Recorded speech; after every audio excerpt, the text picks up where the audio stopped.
қазақ халқының ұлттық тағамы жау жүректі дайындаймын. Алдыменен бауырдың пленкасын сыпырып тастаймыз, артық заттарын алып тастаймыз. Оны соломка сияқты тураймыз. Одан соң 1 сағаттай сүтке шылап қоямыз. 1 сағат өткен соң суға жақсылап тұрып чайқап аламыз да, міне өзінің размеріне қарай кесілген 3 майға тіс шұқығыштың көмегіменен бауырды ораймыз. Оны құрғақ тапаға салып, екі бетін 3 минуттан 6 минут қызартып аламыз. Қызартқан соң қайтадан өзінің буымен бетін жауып, өте баяу отқа қойып пісіріп аламыз.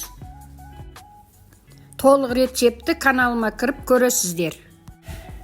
Біздің тағамымыз дайын болды. Егер де видео ұнап жатса, лайк басып тіркеліп кетіңіздер.